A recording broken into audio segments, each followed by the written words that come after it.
Welcome to the Private Practice Startup Podcast, where we help ambitious private practitioners across the globe to brand themselves and grow their dream practices. We chat with successful private practitioners, business coaches, and marketing experts, bringing you tons of practice building ninja tips. Visit privatepracticestartup.com for awesome resources, attorney-approved private practice paperwork, and our signature marketing e-course. Here are your co-hosts, Dr. Kate Campbell and Katie Lemieux. Hey, Startup Nation, welcome back to another episode of the Private Practice Startup Podcast. And, today's like a good news day. The bell curve is declining from the pandemic and, the economy's talking about reopening, even though many therapists have been open anyways. And today we're going to be talking with special guest. I love this woman, Keri Nola. And we're going to be talking about pivoting in times of crisis, a new perspective. So obviously we're starting to come out of this pandemic, but the reality is as humans, we have personal crisis, we have geographical crisis, and we have other crises. So it's just kind of part of being human. And we're just going to have a conversation about really just trying on a new perspective. And a lot of times the mass pandemonium that we go through and then coming out of that, grounding self, and what does this all mean? So we're going to be talking about that today. We hope that you guys joined us last week as we talked to someone very close to me, my personal business coach, Michael Dill from Action Coach. And we talked about how to migrate in turbulent times. So what that means to really pivot your business during turbulent times. So if you've been around for a long time, maybe you've witnessed another stock market crash or, the .com bubble or the housing market crash. And so the likelihood of these things happening again in our future and our working careers will happen. And, the more we go through it, the more experience we have and the more that we're going to be able to pivot. And if you're brand new to listening to us, we just wanted to say, thanks for stopping by, and we hope that you become a loyal member of our Startup Nation family and continue to listen to our podcast for years to come and go back and Netflix binge or podcast binge on all the other previous podcasts. And if you're new to us, we want to give you a gift, which is our A to Z cheat sheet, the essentials for building and growing your dream practice. Head over to privatepracticestartup.com. Over to the resources tab, and there you will see it hanging out there. It says A to Z cheat sheet, and that comes with 5 days of practice building emails to really support the advancement of your practice. So a little bit about Keri Nola, and she was on our podcast previously, and we talked about scarcity and money, so we'll make sure we link her previous podcast in the show notes so you guys can check that out. But Keri, among friends and clients, you might hear Keri referred as the queen of getting shit done, or the shadow mama. She's been known to help people come out of the dark in just a time or two. Her favorite superpower is merging the soulful with the strategic, and she loves meditating just as much as she adores checking inspired actions off her to-do list. After over a decade of building an abundant practice as a licensed psychotherapist, Keri retired and expanded her work into the realms of best-selling author, podcaster, and founder of the Sacred Soul Circle for healing entrepreneurs. Today, she has a global practice mentoring healers as they transmute the energies of scarcity, fear, and doubt into confidence, clarity, and skills to build abundant practices. So before we get started, let's just actually take a quick break for our sponsor, and then we will dive right in. The effects of COVID-19 have pushed businesses from physical locations to online environments in an unprecedented way. Every company, regardless of industry, is now a tech company. As such, it's important to start thinking like a tech company and how you operate and market your private practice. Brighter Vision is here to help support therapists moving their businesses online.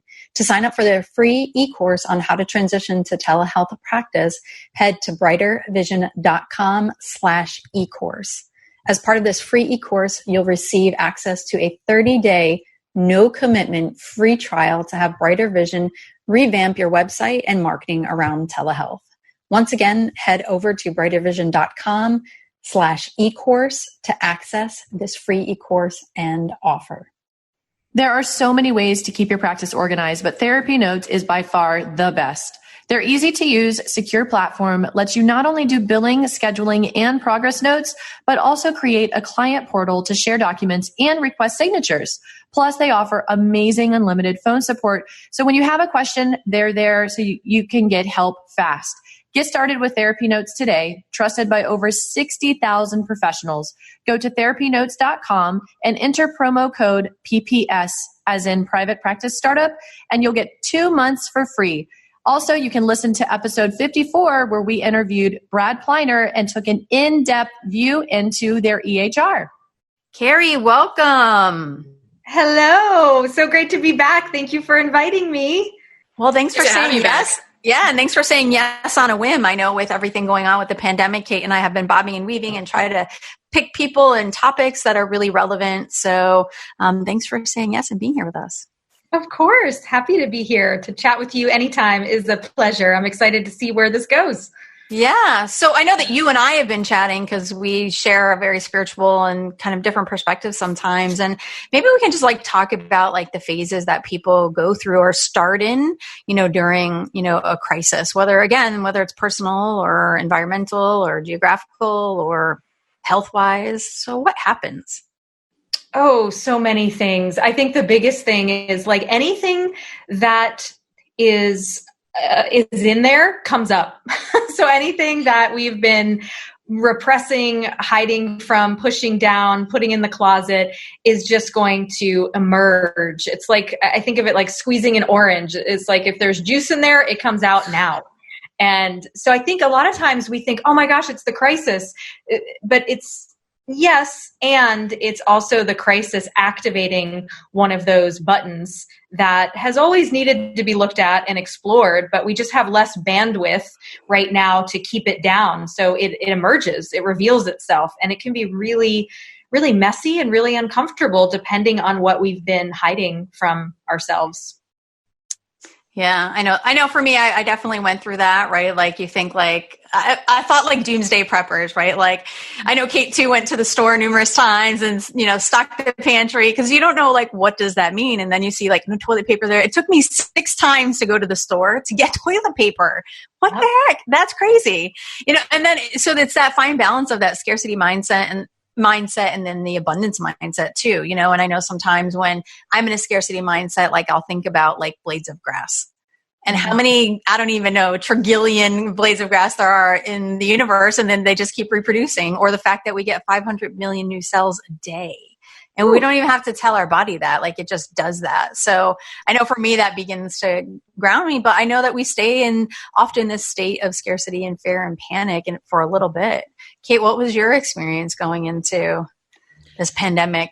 It just brought up a lot of anxiety for me, and this having a newborn was stressful because we didn't really know much about the virus and what was going to happen. And I was worrying about my loved ones and people who were higher risk due to underlying health conditions. And I went into like mama bear mode of wanting to like stockpile my house and make sure we had all the preparations and enough food to last us for like 2 months so we didn't have to go to the store, and just trying to think of everything that I could possibly do that was quote unquote in my control, because I felt like all of this stuff was happening out of my control. And it was just a very anxiety provoking experience. So I know we've talked about this on previous episodes with like the Maslow's hierarchy of needs, and that first hierarchy is like the safety and the security. And when you feel like that's being threatened, it's hard to focus on the other levels. So once I kind of got my house in order and got stocked up and felt like I was prepared, I was able to focus more on like business type stuff and kind of kept going up that hierarchy. But yeah, it's been quite the roller coaster ride. And I was just saying before we started recording that I think just about the past like 5 to 7 days, I feel like I've like really settled down with the anxiety and feel like, okay, I've got this. I'm in a good flow, in the swing of things. And I feel like, okay, we got this. Yes. And Keri, what happens like when people stay in that space for a long time? And then what's the difference between those people who are able to kind of get out of it? What do they do? What's that perspective? Sure. I mean, I think, with what we know about the psychobiology and neurobiology of trauma, it like creates a groove. It's like becomes a habit, right? When we stay in the anxiety. And it's not to shame the fact that we do that. It's a totally normal reaction. And it's like, what are our resources to bring ourselves beyond that, to expand the perspective from this really narrow, fear-based perspective, that animal brain that says, I've got to survive, I've got to survive and I've got to get the things. And after we do that, what are our practices to emerge from that on the other side and to be able to find some balance and grounding and sturdiness? And I think what I've been seeing and what I know for myself is for those of us that have cultivated a practice of mindfulness, of meditation, we have mentors, we have our own therapy and our own healers. And we don't just do those things when stuff gets hard, but we show up every day and we practice. That's why it's called a practice, right? It's like now we need those things more than ever. It's not grab those things when shit hits the fan. It's like use those things daily so that when chaos and crisis emerges, we're already well resourced. And so, I think, I've been talking with a lot of therapists that I support about what are the practices that are necessary and helpful right now. How do you wake up in the morning? What's the first thing do you do? Do you watch the news? Do you look at social media?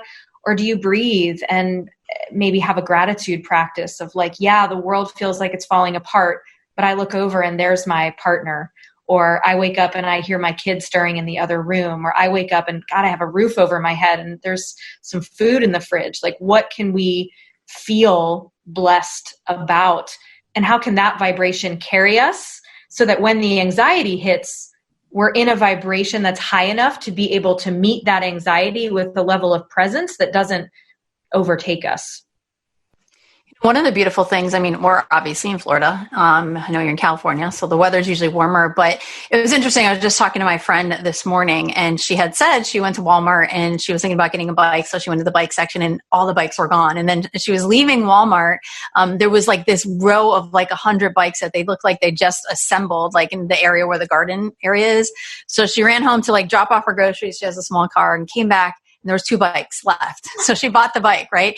And I know for me, like one of the things like during this time, like I already have like a morning practice and a ritual, but for me to get out in nature and spend a lot of time like walking or biking was like really essential and super essential to start the day. And, I just noticed like the temperatures now moved from the 80s to the 90s already here in Florida and it feels like summer hot already. But before it was still a little bit comfortable. But even just, sweating a little bit and just like feeling like, okay, this is good. But I had to do a lot more of that stuff just to like reset the mind and the anxieties.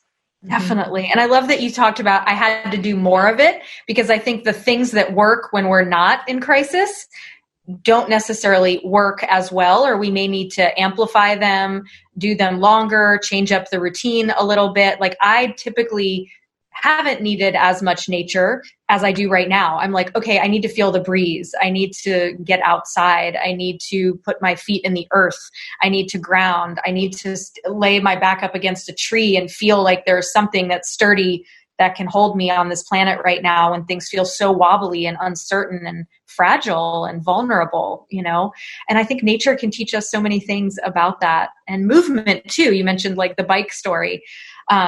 Even if the weather isn't something that allows you to be outside, it's like, can you move in your house? Like I've been dancing a lot more, just turning on music. And because when we're stagnant, we're also stagnant in our emotional state. We don't have as much fluidity or flexibility to be able to feel the range of emotions that are really, coming through us right now. Yeah, I can relate to what you guys are talking about. I had to set some hard boundaries with myself because I would be up in the middle of the night with a baby multiple times and I would just be on my phone trying to keep myself awake. And so I'd be on my phone scrolling through Facebook, reading emails, reading the news, and it was just like fueling the anxiety so much. And so I had to delete Facebook from my phone and I haven't been scrolling on the news. It's just made a huge difference for me the past several weeks to completely take a step back from that. And then just being able to be present in nature has been so healing. And it really does help to keep things in perspective.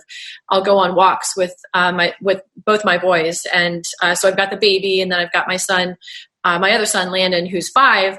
And he like forces me to be so present in the moment because we're looking at the caterpillars and the butterflies and the bumblebees and the 4-leaf clover we found the other day on the walk. And it just forces you to be completely present in the moment and not, freaking out about all of those other things that aren't in the present, that future tripping and the what ifs and all of that. So that has been really, really helpful. Now that it's 95 degrees every day outside in Florida, it's hard to take a walk. Even early in the morning, it's super hot, but I'm finding other ways to be in the moment, like swimming in the pool. And thank God we have a pool in our backyard. So, so grateful for that. Keri, I'm curious for the therapists that you work with, those that were able to like ground and shift quickly, like what was it about them or that they do that was able to have them pivot during this time of crisis? A lot of them really trusted themselves and the practices that they had cultivated. I think they also have a trust and a realization that they have more ability to create the reality that they desire than be controlled by the external reality that is happening. And I think that's what we're really being invited into right now. Like, how much do we believe in our co-creative capacities? Like, how much do we feel like a victim of our practice and its reality, or our life and the planet, versus we're really in touch with the fact that we're very powerful beings. And I think we all know about like the self-fulfilling prophecy, right? And we read about that in school and we teach about it, but like, how embodied is that as like a daily practice when we actually need that? Like, if we believe that this is going to hit us really hard and there's nothing we can do about it, then we usually make decisions and maintain an energy that makes that so. And we begin to repel clients, repel resources, repel our colleagues, repel opportunities, not intentionally, but we're just so scared and not supervising our own experience that we abandon our power. We abandon our capacity to realize how much creative energy we can really flow through our system. Now, this doesn't mean that we're in complete control and I have to watch my control freak. I'm definitely recovering control freak. So there is a level of surrender and trusting the process that comes with this. It's nuanced. And we're wildly powerful. And we're wildly co-creative beings. So it's like these therapists that were able to pivot and remain profitable and really be of epic service right now really owned the reality of their intention and of their essentialness right now. That was terrifying. And so sad for me. I was hearing so many therapists like, oh, we're not essential and people are going to let this go by the wayside. And I'm like, or you're like as essential as ever. And yes, there may be ways that you can pivot to serve in crisis. And the more you realize your essentialness, the more you can step into a position of leadership and educate people right now about why discontinuing therapy or not investing in therapy would be negligent to their own like system and their own family potentially. As I hear you talk, Keri, like for me, like it's interesting because I only think that clarity comes like when you're grounded, right? Like we can't create from the anxiety and the scarcity because then that's what will create. Like I know, like I watched obviously like my own journey through this, right? So therapeutically, but also with the private practice startup. So therapeutically, it was like, oh my God, quick, we got to get to telehealth, got to protect everybody. God forbid I gave someone the disease. I'm not going to be able to live with that. Oh God, people are in crisis. Okay, I'm just going to reduce my fees. Wait, that's not what I should do. You know what I mean? And I like all of a sudden like cut my fees and I just told everybody and I was like, wait a second. Like, then the clarity came and it was like, okay, not everyone is in crisis. Some people are okay. And so then I invited them, and this was where like that communication, the leadership was like, hey, I know that this could be, a financial burden. I know that you want to continue. I'm just opening up a conversation that if you want to continue and it's becoming financially difficult, that you just open a conversation with me and we'll talk about reducing fees. So then I've had when I had that conversation, all those clients just stayed right at the regular rate. You know what I mean? So it was this like weird thing. And then I know with the private practice startup, like this came and it was like, how do we help therapists? And then we were just like on overdrive, pumping out resources, being on video. And then like for me, like it really physically affected me. Like I cannot be on the computer on video specifically for hours and hours and hours. And I went into being so physically affected, like I felt like a pinched nerve, like my arm was going numb. And I had to tell Kate, which I know Kate's the same way. Like I hate doing, I don't want to say I'm not going to work, right? Because I'm a human doing, not a being. And I'm much more embracing the human being lately, but took really 3 days off of the computer and canceled my clients and just like stepped away. So, some of the things that I've learned about myself is, I've always like struggled with the scarcity mindset, or not always, but have struggled, but I've felt okay during this process, like it's okay. We'll come out of it. It's only maybe 2 months, and we'll be working its way out. But really just listening to the beingness, right? And not just battling through the doing to where it really causes us hurt and harm. And I saw a post, on Facebook where like therapists are like, oh my God, telehealth, my eyes, my jaw, my neck. And it was just like, you guys, like, please, like you have to take care of yourself. You have to. Now, one of the things I've been talking to a lot of therapists about is there's a light and a shadow of being client-centered. And it's not helpful to our clients if we're trying to serve in a way that we think pleases them, but it's harmful to ourselves. So I know for me, I don't prefer video sessions for a lot of reasons. I find my gifts are a lot more accessible when I'm moving around and I'm flexible. So I prefer working on the phone. So like 10% of my practice is on video. And even when it's requested, I say, thank you so much for asking for what you want. I'm not able to serve the best way on video consistently. We can do it occasionally, but I would like to do our sessions on phone. Does that work for you? Can we try it? And I've been really encouraging therapists to not just do what the client wants, but to feel, is that in resonance with how you can best be of service? And I think that's another thing that's coming up for us is our capacity to set boundaries, our desire to be helpful, and we don't want to say no, and we don't want to disappoint clients. But this is a huge transition and we have to be paying attention to ourselves. Yeah, that paying attention, I think, is so hard because there is that battle, as usually like therapists are natural givers, right? And then there's the financial aspect.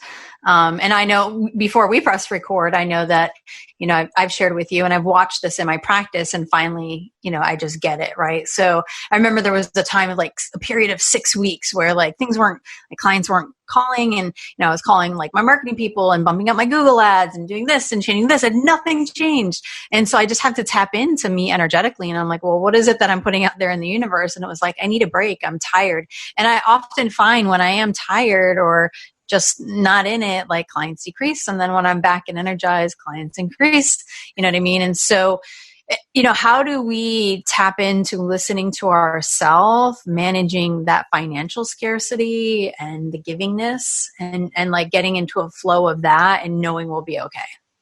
Yeah. Good question. Am I supposed to answer that all in one?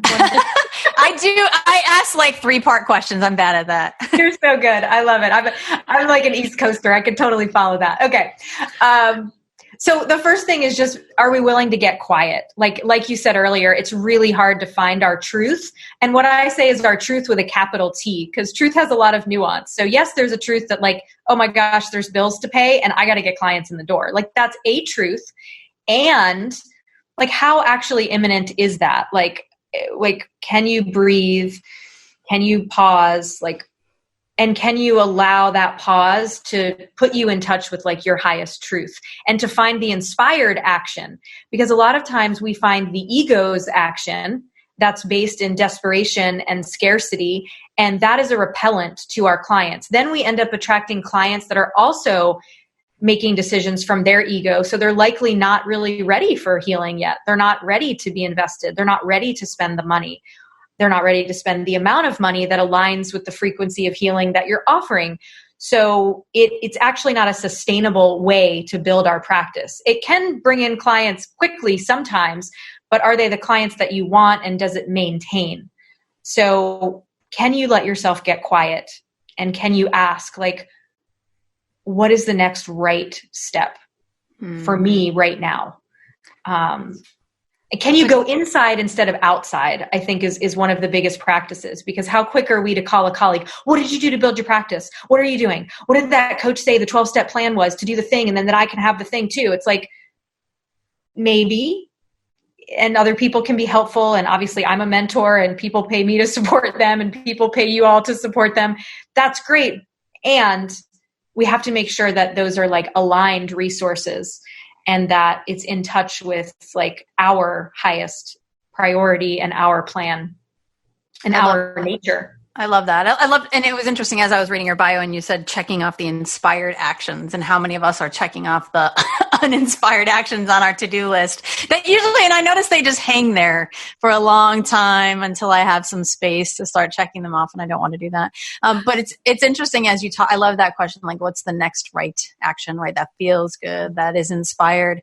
I think that's so important. I know for me, I've realized, coming into this, I'm like, oh my God, all this amazing time. I'm going to educate myself on this and do that. And what I've found is it's like, I'm just deleting all that stuff right out of the inbox, because it's like, it just feels like more doing and it doesn't feel good. You know what I mean? So Kate's laughing over there. I'm curious about that. I'm just laughing because it's just, yesterday I fell down the tech rabbit hole and didn't really have to, but felt like I needed to. And working on WordPress website stuff is just soul sucking for me. It is the most uninspired action that I could possibly take.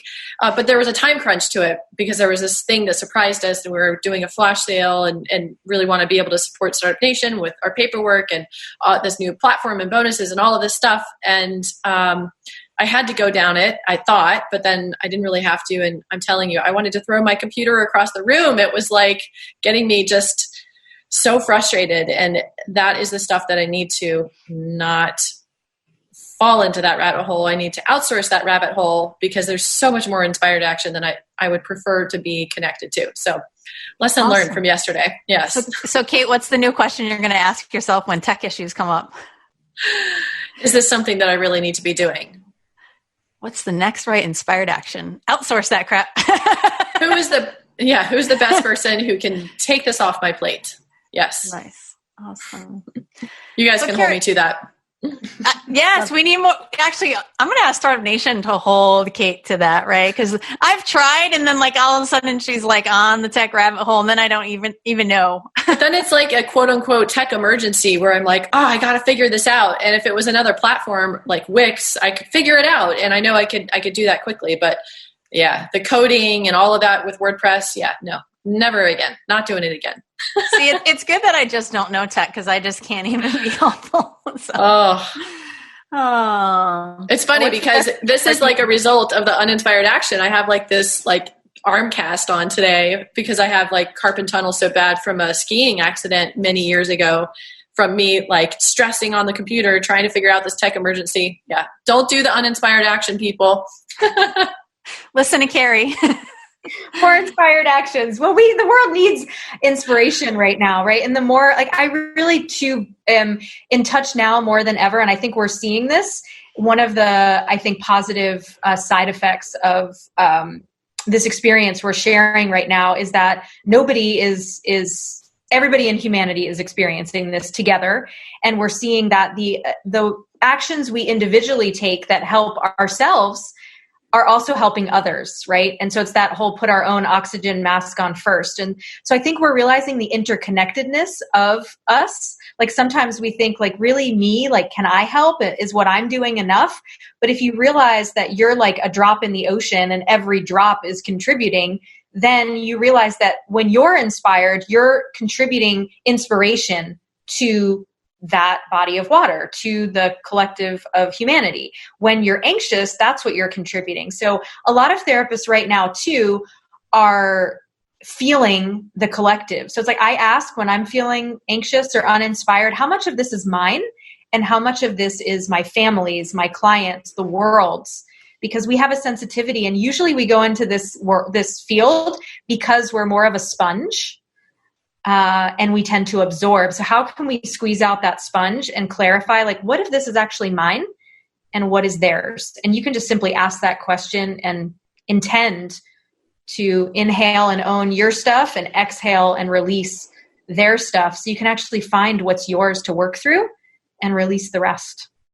I love that. And it's interesting, like, being out there in the world nowadays, like everyone, the stores have a lot of the plexiglass, like between you and the cashier or whatever. And it's interesting because I almost like see that as a very physical representation of like, keep your stuff over there.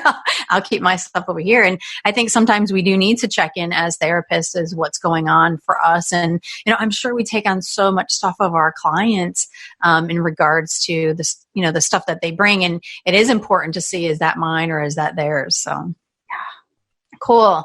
Good practices. Yeah. So I just kind of like want to review some of the stuff that we've been chatting about. So we really just talked about like going into a crisis. There's usually that fear, the scarcity, the panic. And I loved how you talked about the orange, right? Like that just kind of brings about, and I've called this like the great cleansing, you know what I mean? Because I think it just really gives us an opportunity to look at what's working and what's not working if we're aware enough to see that, right? If we're running on the scarcity, train, the locomotive going fast, then that's what we'll see. But I do love the idea of the orange. All the stuff that's just there is going to heighten.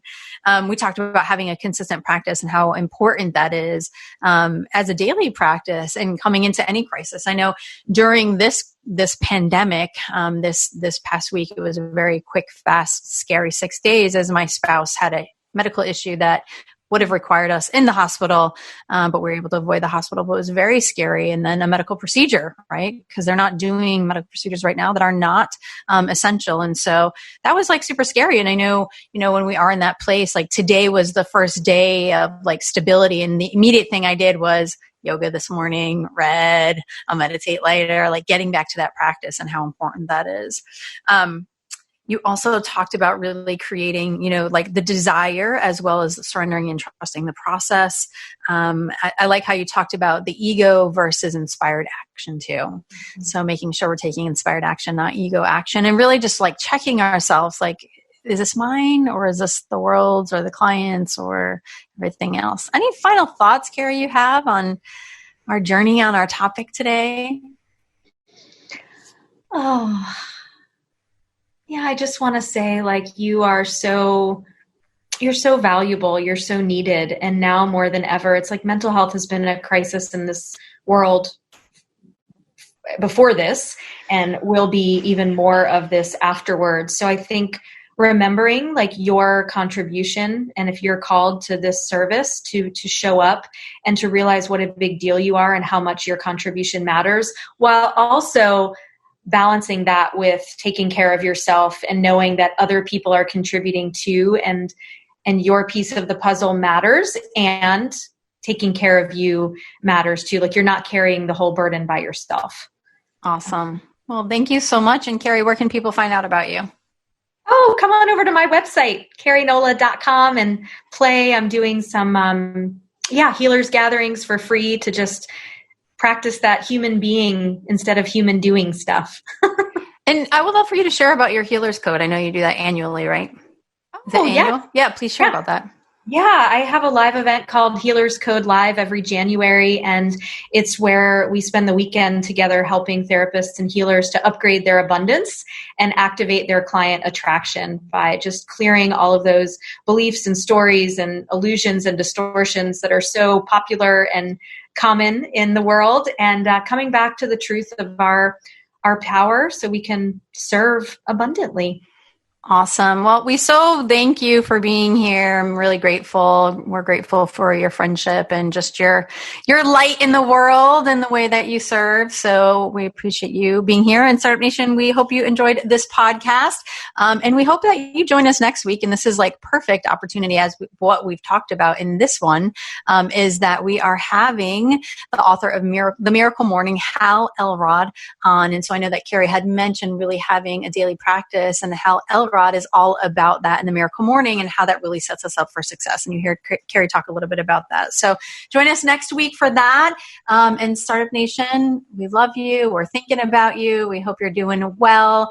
Thanks for stopping by. And as we always say, thanks for allowing us to inspire you from startup to mastery. And remember, take only inspired actions, as Keri is telling us. No more ego actions. And I'm saying that to you, but I'm really saying that to me and Kate. Take care, so much, everybody. Keri. You're welcome.